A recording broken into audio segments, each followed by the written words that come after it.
మన దాయాది దేశం పాకిస్తాన్ రెండు ముక్కలు కాబోతోందా?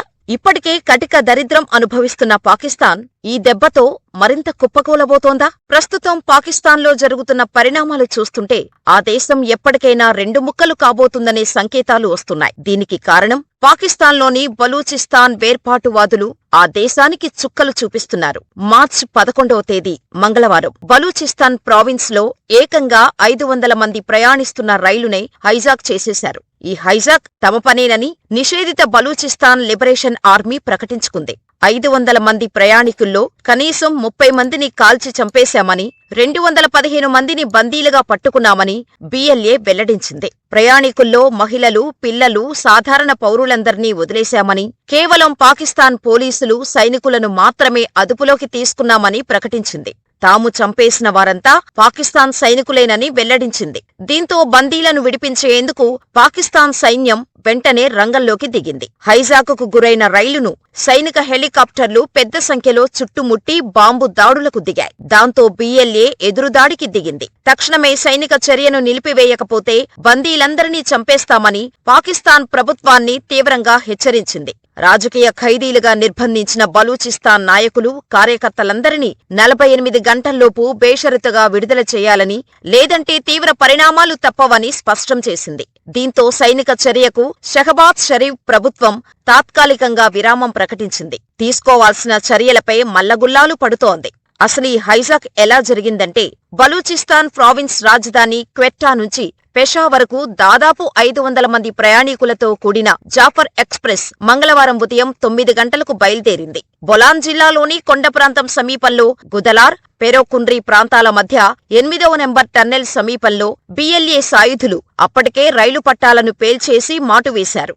రైలు పట్టాలు అనుమానాస్పదంగా కనిపించటంతో లోక్ పైలట్ రైలు వేగాన్ని తగ్గించి అతి నెమ్మదిగా నడిపాడు. ఈ క్రమంలో రైలు ఒక్కసారిగా పట్టాలు తప్పింది. వెంటనే భారీ సంఖ్యలో ఉన్న బలూచిస్తాన్ సాయుధులు రైలును చుట్టుముట్టారు. నేరుగా ఇంజన్ పైకి కాల్పులు జరపటంతో రైలు నడిపే లోకో పైలట్ తీవ్రంగా గాయపడ్డాడు. రైలు ఆగిపోగానే కనీసం 70 మంది సాయుధులు 9 బోగీల్లోకి చొరబడ్డారు. తర్వాత రైల్లోని భద్రతా సిబ్బందికి, బలూచీ సాయుధులకు మధ్య కాసేపు కాల్పులు జరిగాయి. అనంతరం రైలును బిఎల్ఏ సాయుధులు తమ ఆధీనంలోకి తీసుకుని సమీపంలోని టన్నెల్లోకి తరలించారు. ప్రయాణికుల్లో సాధారణ పౌరులు, మహిళలు, చిన్నారులను ఒకవైపు, సైనికులను మరోవైపు విడదీశారు. అనంతరం సైనికుల్లో 20 నుంచి 30 మందిని కాల్చి చంపారు. సాధారణ పౌరులను వదిలేశారు. 215 మందిని బందీలుగా చేసుకున్నారు. వారిలో అత్యధికులు పాకిస్తాన్కు చెందిన పోలీసులు, యాంటీ టెర్రరిజం ఫోర్స్ ఐఎస్ఐ సైన్యానికి చెందినవారే. వీరంతా రంజాన్ సెలవులపై స్వస్థలాలకు వెళ్తున్నారు అని పాకిస్తాన్ మీడియా వెల్లడించింది. సాధారణ మహిళలు, చిన్నారులందరినీ విడిచిపెట్టినట్టు బిఎల్ఏ చెబుతున్నప్పటికీ వారిని తమ ఆధీనంలోనే ఉంచుకొని రక్షణ కవచాలుగా వాడుకుంటున్నట్టు ప్రభుత్వ వర్గాలు తెలిపాయి. సంఘటనా స్థలంలో మొబైల్ నెట్వర్క్ వంటివేమీ లేకపోవటంతో రైలులోని సిబ్బందితో మాట్లాడేందుకు వీలు కావటం లేదని ప్రభుత్వ వర్గాలు చెబుతున్నాయి. పైగా బలూచ్ మిలిటెంట్లు ఆత్మాహుతి దాడులకు సిద్ధమై బాంబులను శరీరాలకు అమర్చుకుని ప్రయాణికుల వద్దకు చేరటం భద్రతా దళాలకు మరింత సవాలుగా మారింది. ఇప్పటికే మిలిటెంట్లు అక్కడ రైల్వే పట్టాలను పూర్తిగా పేల్చేశారు. ఇక బందీలు మొత్తం రైల్లోనే ఉన్నారా అనేది కూడా అనుమానాస్పదంగా మారింది. కొందరు బందీలను మిలిటెంట్లు సమీపంలోని పర్వతాల్లోకి తీసుకువెళ్లినట్టు తెలుస్తోంది. దీంతో భద్రతా దళాలు ఆ దిశగా కూడా వేట మొదలుపెట్టినట్టు తెలుస్తోంది. రైలు హైజాక్ జరిగిన ప్రదేశం పూర్తిగా పర్వత ప్రాంతం కావటం పాక్ భద్రతా దళాలకు ప్రతికూలంగా మారింది. దీనికి తోడు మిలిటెంట్లు చిన్న చిన్న గ్రూపులుగా విడిపోవటంతో వారిని గుర్తించి మట్టుపెట్టడం కూడా ఇబ్బందికరం అవుతోంది. దీనికి తోడు దాడి చేసిన వారు తమ బాసులతో మాట్లాడేందుకు శాటిలైట్ ఫోన్లు వాడుతున్నారని సైన్యం వెల్లడించింది. వాస్తవానికి బిఎల్ఏ దాడుల నేపథ్యంలో క్వెట్టా, పెషావర్ మధ్య రైలు సేవలను కొంతకాలం నిలిపేశారు. గత అక్టోబర్లోనే పునరుద్ధరించారు. తర్వాత నెల రోజులకే క్వెట్టా రైల్వే స్టేషన్లో జరిగిన ఆత్మాహుతి దాడిలో కనీసం 26 మంది మరణించారు. బలూచీల దాడి ముప్పు నేపథ్యంలో ఈ ప్రాంతం గుండా వెళ్లే రైళ్లన్నీ పటిష్టమైన సాయుధ భద్రత నడుమ ప్రయాణిస్తుంటాయి. భారీ దాడికి BLA పథక రచన చేస్తోందని కౌంటర్ టెర్రరిజం విభాగం గత మంగళవారమే ప్రభుత్వాన్ని హెచ్చరించినట్టు చెబుతున్నారు. ఈ క్రమంలోనే బలూచిస్తాన్ లిబరేషన్ ఆర్మీ మెరుపు దాడి చేసి రైలును హైజాక్ చేసింది. ఇంతకీ బలూచిస్తాన్ సాయుధులు పాకిస్తాన్ ప్రభుత్వానికి మధ్య ఘర్షణకు కారణమేంటి? BLA తరచూ ఎందుకిలా మెరుపుదాడులు చేస్తోంది? ఈ దాడుల వెనుకున్న చారిత్రక సత్యాలను ఇప్పుడు చూద్దాం. పాకిస్తాన్లోని నైరుతి ప్రాంతాన్ని బలూచిస్తాన్గా పిలుస్తారు. ఇది పాక్లోని ఒక ప్రావిన్స్గా కొనసాగుతోంది. అయితే పాకిస్తాన్కి తమకు సంబంధం లేదని బలూచిస్తాన్ ప్రజలు చెబుతున్నారు. దీనికి కారణం కొన్ని దశాబ్దాల క్రితం బలూచిస్తాన్ ప్రాంతం స్వతంత్ర రాజ్యంగా విరాజిల్లింది. సువిశాల పర్వతాల మధ్య ఉండే బలూచిస్తాన్లో అపార సహజ సంపద దాగి ఉంది. ఈ ప్రాంతంలో చమురు, బొగ్గు, బంగారం, రాగి, సహజ వాయువు తదితర వనరులు పుష్కలంగా ఉన్నాయి. అరేబియా సముద్ర తీరం వెంట ఉన్న ఏకైక అతిపెద్ద గ్వాదర్ పోర్టు బలూచిస్తాన్లోనే ఉంది. అయితే స్వతంత్ర రాజ్యంగా కొనసాగిన బలూచిస్తాన్ను బ్రిటిషర్లు ఆక్రమించారు. తర్వాత స్థానిక కలాటు సంస్థానం పాలకుడు అహ్మదియార్ ఖాన్కు పరిపాలనా బాధ్యతలు అప్పగించారు. 1947లో మత ప్రాతిపదికన భారతదేశ విభజన సమయంలో బ్రిటిషర్లు బలూచిస్తాన్ ప్రాంతానికి పాకిస్తాన్ లేదా భారత్లో కలిసేందుకు లేదంటే స్వతంత్రంగా మనుగడ సాగించే వెసులుబాటు ఇచ్చారు. దీంతో అహ్మదియార్ ఖాన్ స్వతంత్ర బలోచ్ రాష్ట్రం కావాలని పట్టుబట్టాడు. అలా చేస్తే బలోచిస్తాన్ ప్రాంతంలో అప్పటి సోవియట్ యూనియన్ రష్యా తిష్టవేస్తుందని ఇండియా విభజనకు కారణమైన మహ్మద్ అలీ జిన్నా బ్రిటిషర్లకు నూరిపోశాడు.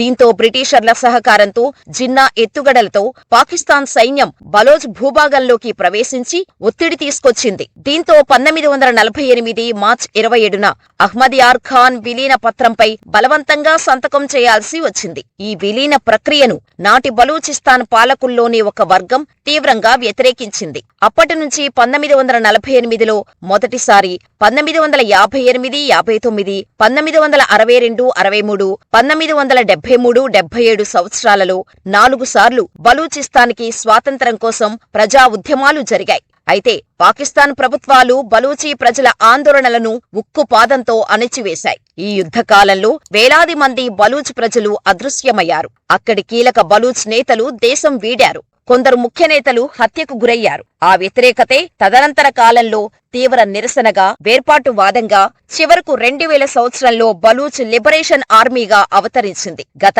5 ఏళ్లుగా ఈ పోరాటం తన పంథా మార్చుకుని మిలిటెన్సీ బాట పట్టింది. సాయుధ పోరాటాలు చేస్తున్న వివిధ దళాలు ఏకమై బలోచ్ నేషనల్ ఆర్మీ ఏర్పాటు చేశాయి. దీంతో పాకిస్తాన్తో పాటు అమెరికా, బ్రిటన్ దేశాలు BLAను ఉగ్రవాద సంస్థగా ప్రకటించాయి. BLA దళాలు ఈ మిలిటెంట్ పంథా ఎంచుకోవటానికి 2 ప్రధాన కారణాలు ఉన్నాయి. స్వతంత్ర బలూచిస్తాన్ సాధన మొదటిది కాగా, రెండోది బలూచిస్తాన్లోని సువిశాల భూభాగంలోని సహజ వనరులను కాపాడుకోవటం. ఇరాన్కు ఆగ్నేయంగా, ఆఫ్ఘనిస్తాన్కు దక్షిణంగా బలూచిస్తాన్ సువిశాల ప్రాంతం విస్తరించి ఉంది. దాదాపు 3,50,000 చదరపు కిలోమీటర్ల విస్తీర్ణమున్న బలూచిస్తాన్ ప్రాంతం దేశంలోని అతిపెద్ద ప్రావిన్స్ అయినప్పటికీ అభివృద్ధి విషయంలో ఆమడ దూరంలో నిలిచిపోయింది. మొత్తం పాకిస్తాన్ విస్తీర్ణంలో ఒక్క బలూచిస్తాన్ భూభాగమే 44% ఉంటుంది. అయితే జనాభా మాత్రం కేవలం 1.5 మంది మాత్రమే. కారణం, ఈ ప్రాంతం ఎక్కువగా పర్వతాలతో నిండిపోయి ఉంటుంది. దక్షిణ పాకిస్తాన్లో అరేబియా సముద్ర తీరం వెంట ఉన్న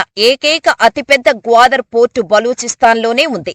సరుకు రవాణాకు అత్యంత అనువైన ప్రాంతం. దీంతో చైనా ఈ ప్రాంతంపై కన్నేసింది. చైనా పాకిస్తాన్ ఆర్థిక కారిడార్ సిపెక్ను నిర్మించాలని చైనా 10 ఏళ్ల క్రితం ప్రకటించింది. ఈ సిపెక్ బలూచిస్తాన్ గుండా వెళ్తుంది. సిపెక్ ద్వారా బలూచిస్తాన్ ప్రాంతం అభివృద్ధిని పెంచుతుందని పాకిస్తాన్ ప్రభుత్వం చెబుతుంటే, తమ ప్రాంత సంపదను కొల్లగొట్టడమే ప్రభుత్వ లక్ష్యమని స్థానిక బలూచులో తీవ్ర ఆగ్రహం వ్యక్తం చేస్తున్నారు. అందుకే ఇక్కడ సిపెక్ సంబంధ ప్రాజెక్టులపై తరచూ దాడులు చేస్తున్నారు. ముఖ్యంగా చైనా సిబ్బందిని BLA లక్ష్యంగా చేసుకుంది. వాస్తవానికి పాకిస్తానే కటిక దరిద్రం అనుభవిస్తుంటే, ఆ దేశ పాలకుల చేతిలో బలూచిస్తాన్ ప్రాంతం మరింత నిర్లక్ష్యానికి గురైంది. దీంతో తమ ప్రాంతంలో లభించే అపార సహజ సంపదను కొల్లగొట్టి అభివృద్ధి విషయంలో మాత్రం తమను గాలికి వదిలేశారని బలూచ్ ప్రజలు మొదటి నుంచి చెబుతున్నారు. బలూచిస్తాన్ ప్రజలు దశాబ్దాలుగా పేదరికంలో మగ్గిపోవటానికి పాకిస్తాన్ ప్రభుత్వ అలసత్వం, నిర్లక్ష్యమే కారణమని బలూచ్ ప్రాంత ప్రాంతవాసుల్లో ఒక అభిప్రాయం గూడుగట్టుకొనిపోయింది. ప్రజల్లో పాకిస్తాన్ వ్యతిరేక భావన BLA సాయుధ పోరుకు నైతిక, ఆర్థిక స్థైర్యాన్ని ఇస్తోంది. BLAకు పాక్ సైన్యానికి మధ్య జరుగుతున్న ఘర్షణల్లో ఇప్పటికే వందలాది మంది అమాయక ప్రజలు ప్రాణాలు కోల్పోయారు. కానీ ఈసారి మాత్రం బలూచిస్తాన్ వేర్పాటువాదులు ఏకంగా రైలును హైజాక్ చేయటం ప్రకంపనలు రేపుతోంది. ఈసారి బలూచిస్తాన్ డిమాండ్లకు పాకిస్తాన్ తలొగ్గి సైన్యం కిడ్నాప్ చేసిన రాజకీయ ఖైదీలు, ఉద్యమకారులు, అదృశ్యమైన వ్యక్తులను విడుదల చేస్తే ప్రత్యేక దేశం డిమాండు మరింత ఊపందుకుంటోంది. పాకిస్తాన్ వ్యతిరేక పోరు రసవత్తరంగా మారుతుంది. బలూచిస్తాన్ వేర్పాటువాదుల దాడులతో ఇప్పటికే పలుమార్లు ప్రపంచం ముందు పరువు పోగొట్టుకున్న పాకిస్తాన్ తాజా హైజాక్తో మరింత చులకనగా మారనుంది. నిద్రలేస్తే కశ్మీర్ వేర్పాటువాద పోరాటానికి మద్దతు ఇస్తామని బాహటంగానే ప్రకటించే పాకిస్తాన్ పాలకులు బెలూచిస్తాన్ వేర్పాటువాదాన్ని మాత్రం దారుణంగా అణిచివేస్తున్నారు. ఇప్పుడిదే వాళ్ల మెడకు చుట్టుకొంది. బలూచిస్తాన్ వేర్పాటువాదులు తమ డిమాండ్లను సాధించుకుంటారా? పాకిస్తాన్ రెండు ముక్కలు అవుతుందా? ప్రత్యేక దేశం కోరుకుంటున్న బలూచిస్తాన్ ప్రజల డిమాండ్ న్యాయమైందా కాదా అన్నదానిపై మీ అభిప్రాయాలను మాకు కామెంట్ రూపంలో తెలియచేయండి.